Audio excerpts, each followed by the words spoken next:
the Cougar Tailgate, where BYU fandom lives. Here's your host, Lauren McLean. What is up, Cougar fans? The basketball schedule changed one more time, coming down the home stretch. Shocking, I know. And the guys have taken it in stride yet again. We have wins to recap, fans in the stands, and a season finale to get ready for. Coming back for more and joining me from the BYU radio studios is our boss, Junior. Welcome back to the Cougar Tailgate, my friend. Hey, very happy to be here. It's a fun season. Kind of sad it's wrapping up, but really excited for March. I know. Well, you're going to be very busy. The WCC Tourney is going to be March 4th through 9th. What should fans expect from that?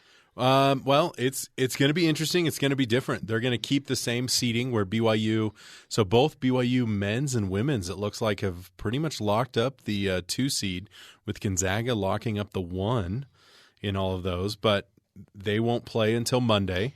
But the games will start on the 4th, on that Thursday. Normally we would have all of the women's games on BYUtv leading up to the championship. But unfortunately, San Diego, they were 3rd in the conference, and the women's team has had to bow out with COVID. So we'll have one game. I know, it's the most heartbreaking thing. And it's not like they're a team that was, down. They were 3rd place. They were having a great season. They've got a great coach and stuff, and it's heartbreaking to see. I think that's the hardest part of athletics, is to see these athletes that work so hard and aren't able to finish off the season. So I'm sure they're like, who was it? Who had it? They're all ganging up on her. No. I'm just kidding. I hope they're not actually doing that, but I'm sure they're sort of thinking it. Especially those seniors. They're like, how dare you do this? I know, this was our chance.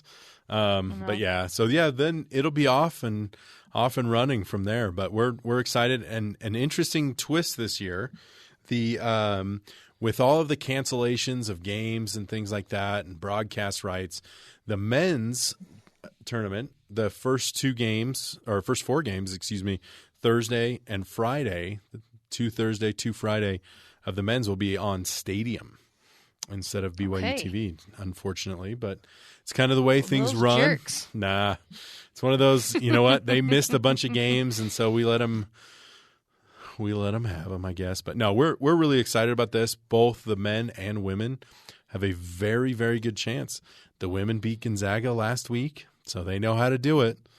And the women, they have had great runs in the WCC tournament. The men have fallen short for many, many years, barely short. So there could be because Gonzaga was considering not playing both on the men's and the women's side, but it looks like they're both going to play now. So that's a little bit, I don't know what you think, Junior, but I was going to say a little bit heartbreaking for BYU fans, because this was kind of BYU's chance to win the championship if Gonzaga was just going to be like, all right, we're going to the tournament anyway, we're not going to play. So now you throw back number 1 Gonzaga in the country, and it's going to be really, really hard to win the WCC tournament yet again. But hey, crazier things have happened. Things have happened. Hey, the last time Gonzaga was undefeated, when did that end? BYU. So, hey, so that's what we're hoping for. And hey, you never know. The last time, I don't know if we want to call it a fun fact, but a fact is, the last time BYU won a conference tournament, 2001, yes, UNLV did not play. Wow. In that tournament because of NCAA violations. So, well, it's the 20-year. It's the 20-year. So, what is it? No. Yeah. Anniversary. I don't know what you call that, but I kind of, it's one of those two. The good thing about playing number 1 Gonzaga is all the pressure's on Gonzaga in that, because, hey, if BYU goes out and loses, you lost to the number 1 team in the country. You gave it a good fight. You win. It's huge. And, big stage and stuff. So I'm excited. I like, out of all the games that they've played, there's not going to be fans at the WCC tournament, unfortunately. But that being said, there's no fans for Gonzaga, who always show up really well. BYU and Gonzaga always show up well at the West Coast Conference tournament.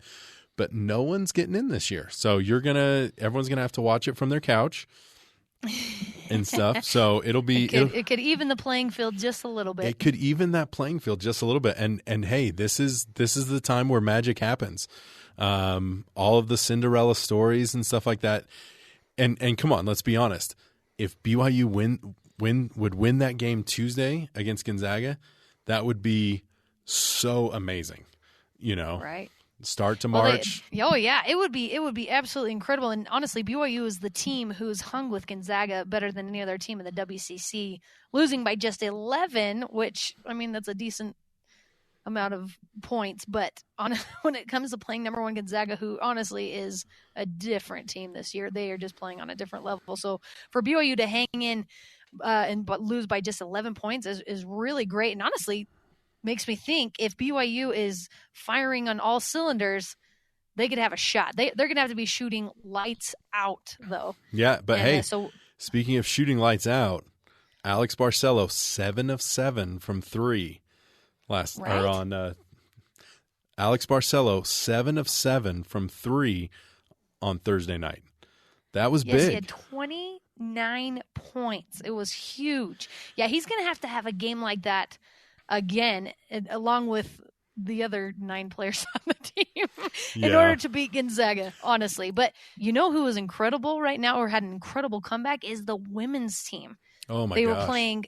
They were playing Santa Clara. They were down 18 with 6 minutes left in the third quarter, and they came back and won. And you were telling me, Junior, that would have been really detrimental for that BYU women's team if they lost, since they are really trying hard to get in that tournament. Yeah, well, and they have a chance to be an at-large in the NCAA tournament and stuff, and so they're kind of a bubble team on that. But they're 13-2 in conference, and they've beat number one Gonzaga. So losing to Santa Clara. Now Santa Clara, they're the 4th place team in the women's, but it's still not a great. Wouldn't have been a good loss. So it was a big comeback. And Juddy at halftime said he told the women, we can't win this in one shot. We got to do this piece by piece by piece to get back. And that's kind of how they did. They got back, tied it up early in the fourth quarter, and just kind of took a lead and never really relinquished. All right, now we sort of alluded to it last week, but the WCC, by the power invested in them, changed everyone's schedule for this final week of play. As of a couple weeks ago, BYU was slated to play Santa Clara on Thursday and then be done. But by the nature of the rotating conference schedule, that was the only Santa Clara matchup for the season. So that was wiped off the board, and in their place we had San Francisco Thursday and St. Mary's tonight at home in the Marriott Center with fans nonetheless. So how many fans were allowed in that BYU game on Thursday night? It was about 1,700 fans and stuff, and they did a great job. They gave 500 tickets to The Rock, which if you're going to let fans in, you got to let The Rock in. But of course, they're going to make the difference, right? Yeah. And no offense to BYU fans, I love them so much, but there are some lifers, that sit in the stands, and they don't like you to stand up in front of them. They don't even like you to be loud. So definitely, if you're going to give away those tickets and make a difference in the game, it's got to be to The Rock. You got to let The Rock in. But no, it was great. And I think, credit to BYU administration for allowing this to celebrate these 3 seniors and stuff for senior night. And really kudos to the conference. These are the games that we all want to see against San Francisco. It was a tough thing. San Francisco just would not go away. And stuff. And that St. Mary's, we all want to beat Gonzaga. But there's just something about beating St. Mary's that's almost as good, Just love. Oh, yeah. Oh, who doesn't love? We had some fun with it with Tyler Haws this week, where we kind of did a deep fake with the erase the Dell of a dagger. What would have happened if it would have missed? I think it made Tyler's life. He was actually asking for a copy of it. I think he's going to use it so he can show his kids of the time he hit the last second shot to beat St. Mary's. He's going to feed them with lies their entire lives. And in this internet age, he's got to be careful, man. They're going to look it up and realize their dad's been lying to them their whole life. I don't blame him, though, because that's what's fun about playing St. Mary's is I feel like for some reason with Gonzaga, BYU has won handily. Those wins that they've gotten against them, it hasn't really necessarily come down to the last second in most of them. With St. Mary's, it almost always comes down to a last second shot. Oh. It's just crazy, and that's what makes that rivalry so much fun, in my opinion. No, you're absolutely right. And we were actually teasing Tyler, like, TJ hit the game-winning shot against St. Mary's and got a win. What happened with yours? No, but that's cold. That is cold. But we love Tyler. But no, Yeah, I mean it's a lot of fun. But this St. Mary's, I mean, that's what's so great. These games are so close. We were asking Mark Pope about Randy Bennett, and he said he had kind of the best analogy I've heard. He said he could take 5 guys from the YMCA and compete out on any court and stuff. He's just such a good coach. And that's the thing is they don't have to have superstars. They don't have to have NBA talent. But Coach Bennett's going to bring it every time, and it's going to be a close game. Your heart's going to pound. It's going to be tough. Well, the scheme that Randy Bennett has come up with his team for years now is kind of the slow and steady and very consistent. And yes, you can kind of just plug in players, and he obviously they're very good at getting foreign players into their program. And he's just handpicked the players, and they've perfectly fit into his scheme, and he can just win year in and year out. They're sort of having a down year, but they also have some injuries on the team and other things happening. Some of their production has graduated, but I mean, fourth place in the WCC in a down year, there are worse things, Yeah, but they're still a threat. Oh, still a threat. Always a threat, and that's what kind of makes it fun. And that's why the conference goes, all right, let's put some fun. BYU's already played Gonzaga. Let's put some fun games on the end of the schedule that'll matter. And hey, we all want to watch Cougar basketball, so I'm excited. I'm happy for it. That's right. Let's quickly talk about that San Francisco game with Caleb Lohner's dunk, his two-hand jam. It reminded me of the Nintendo game. Was it a Nintendo game? I don't even know what system, but NBA Jam. Oh, yeah. Where they just get up and slam it down and break the rim and the backboard. It was incredible. That was an incredible display of athleticism. It's funny. We've been talking about him all year. When are we going to see it? When are we going to see that monster jam? There was that one against Utah where he went up and you just thought, oh no. And then it didn't happen. But it's fun to see it when it actually happens. But the best part is we've got 3 more years of him perfecting that and doing it. Yeah, that was a fun dunk. I love that because the 3 seniors that are graduating, I just can't help but think, I wish we had more time with these guys. But then you see Caleb Lohner and everything that he's doing, and it makes you excited for the future, right? Oh, absolutely. This team has so many guys who've gotten a lot of experience this year, so much coming back next year. Like, obviously, Mark Pope's just building a program. He's building consistency, and that's what matters, and that's what's going to keep BYU afloat for a long time.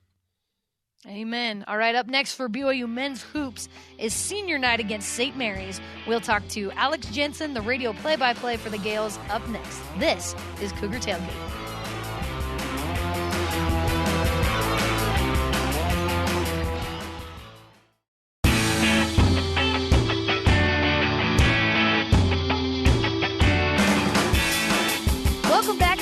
Tailgate. I'm Lauren McLean. St. Mary's has a history of success in the WCC that only Gonzaga and BYU can rival, and Coach Bennett has created consistency in Moraga.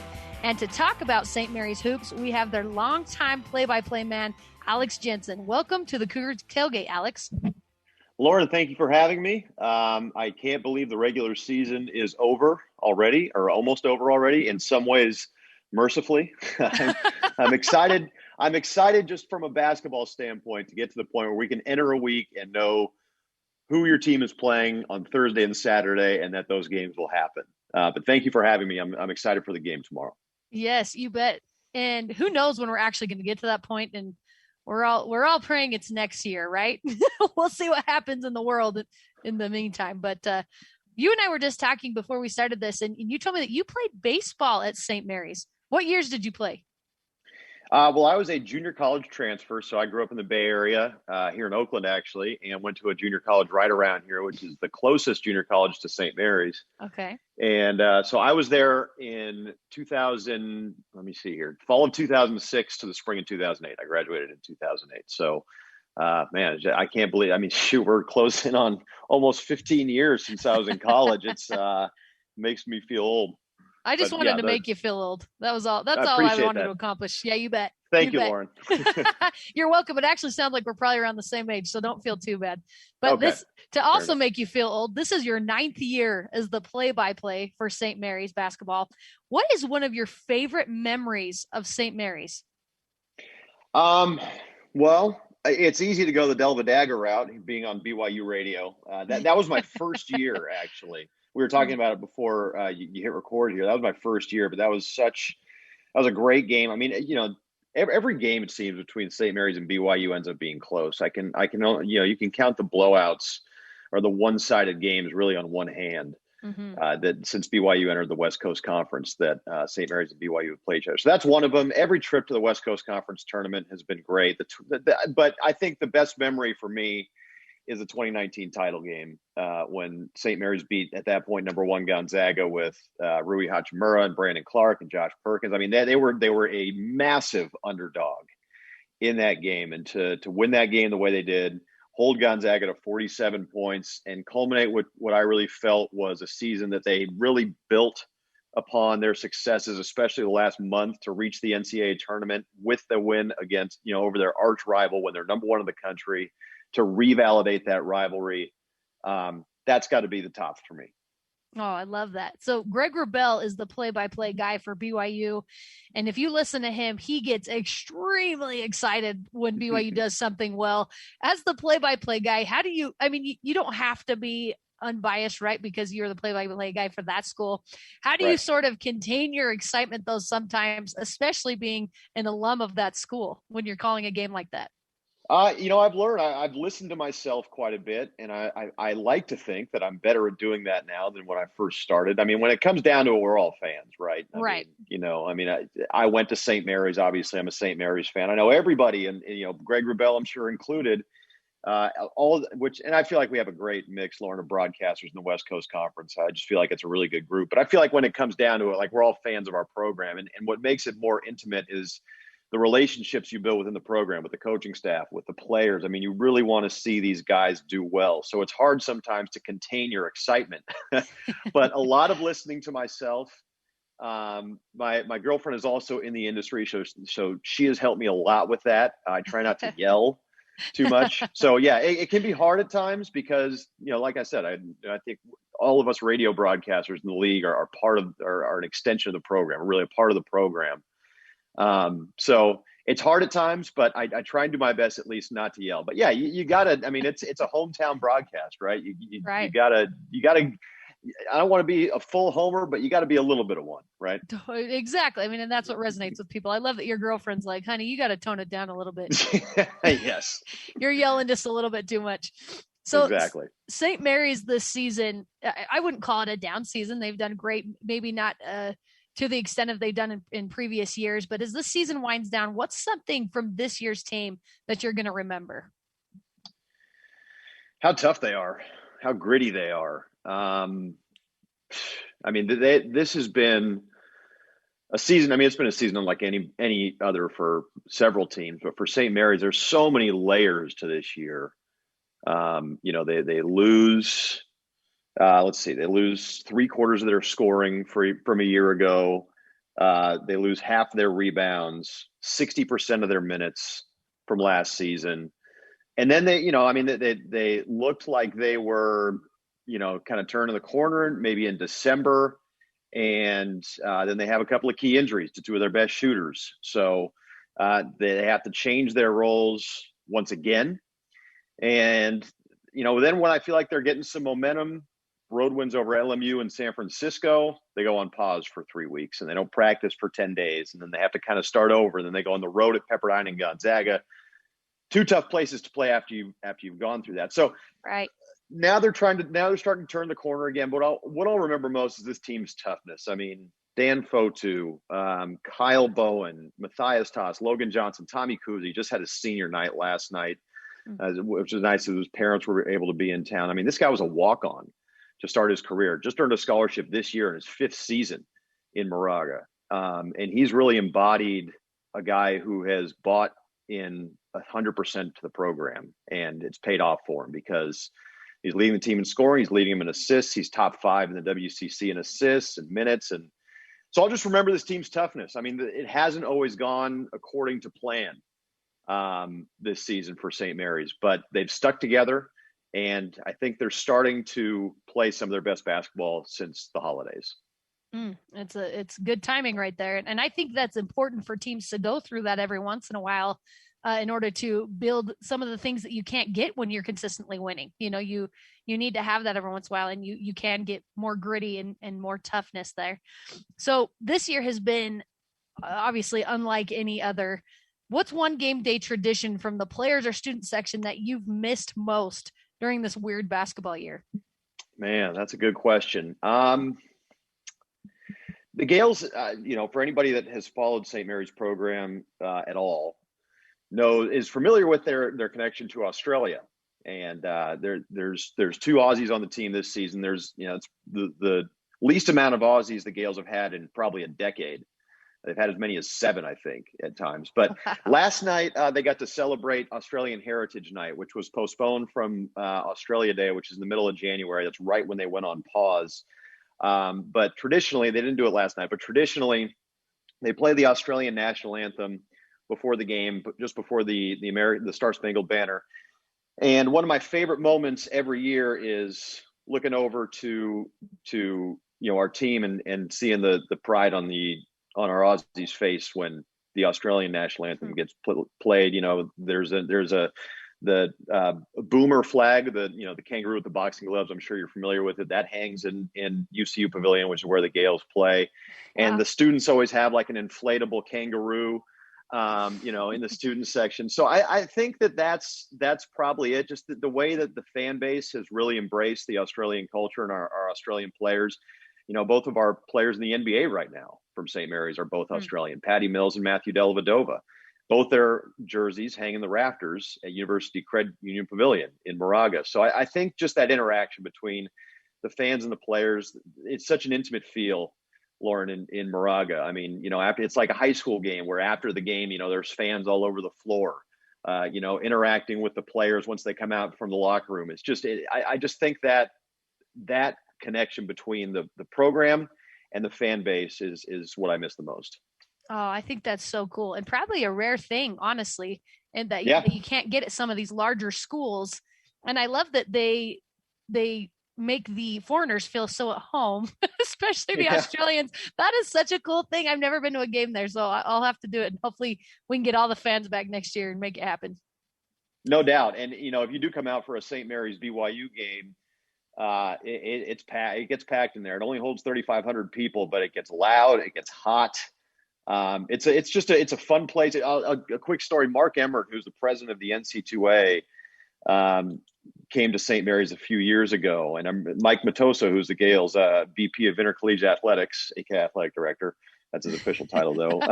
But I guess Mark Emmert told him, like, this is what college basketball should be. It is a small gym, a lot of passion, and like I said, it gets really loud, it gets really hot in there.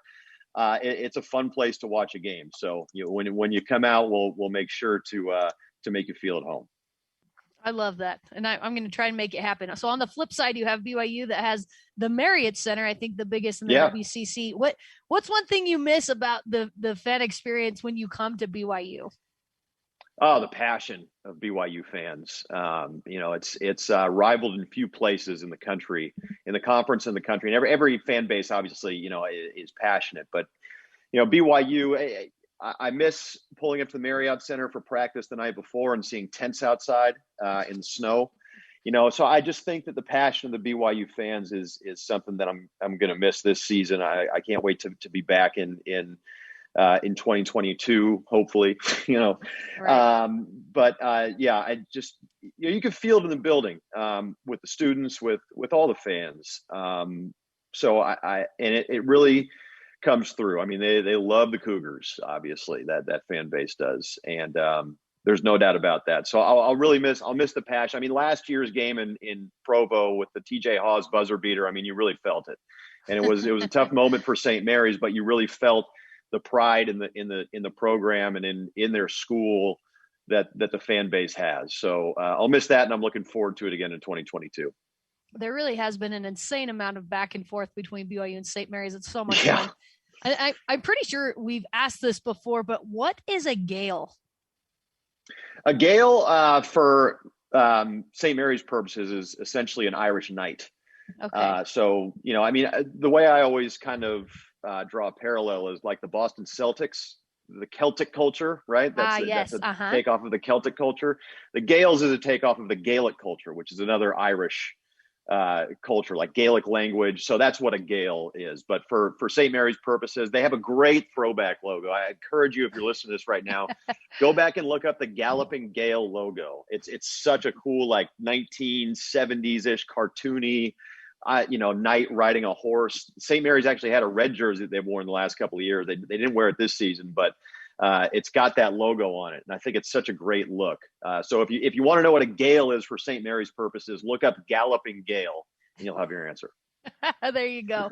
Some of those throwback jerseys are not even jerseys, but those logos are the best. Oh, they're awesome. For a bunch of the schools. Great, yeah. Yeah, isn't that awesome? I know, I love it. All right, so last question for you is, what is a player or storyline that we need to watch out for in tonight's game? On the court? Yes. Yeah, or honestly, on or off the court? On or off the court? Well, let's start with on the court. Logan Johnson is becoming, in my opinion, this team's best player. He's a transfer from Cincinnati, played sparingly a year ago behind, Jordan Ford and Tommy Kuhse and Tanner Krebs. But I think he's starting to assume a leadership role going forward in this program. It's still Tommy Kuhse is still the leader because he's a fifth-year senior. He's been there, done that. But Logan Johnson is becoming a guy for St. Mary's. I mean, he's averaging over 15 points per game in league play. He's starting to share the ball a little bit. And when Randy Bennett's teams are at their best, you really have 2 point guards on the floor. So that's Kuhse and Logan Johnson. Off the court, again, I just think Tommy Kuhse's story is so incredible. He was a walk-on for 4 years, earned a scholarship this season, and it was really a bummer for him last night on his senior night that there couldn't be a full house there to send him off because potentially send him off anyway. I mean, these guys have another year of eligibility if they choose. Right. But he's just, being around this guy, he's given everything he has to the program, and he's turned himself into a really good player and the leader of a team that, when they were fully healthy, I thought had a good chance at the NCAA tournament. And we talked about how everything that St. Mary's has been through this season. But on the court, I think Logan Johnson has really emerged as an all-league player. Tommy Kuhse is such a great story because he was a walk-on and he's turned himself into the unquestioned leader of this team. All right. I'm excited to see what drama unfolds in tonight's game. Alex Jensen, play-by-play man for St. Mary's Hoops. Thank you so much for taking the time with us today. Lauren, thanks for having me. I'm looking forward to tomorrow's game and the West Coast Conference Tournament. All right. Thanks so much, Alex. We'll talk to you soon. And that does it for us today, folks. Thanks again to Alex Jensen, the St. Mary's play-by-play, and Dave Phillips Jr. for coming on with me today. You can join the Cougar Tailgate virtually, of course, every Saturday at noon Mountain Time, or download, rate, and review our podcast on Apple, TuneIn, Stitcher, Spotify, or on BYURadio.org. Get ready for the Men's Hoops regular season finale tonight. This is Cougar Tailgate.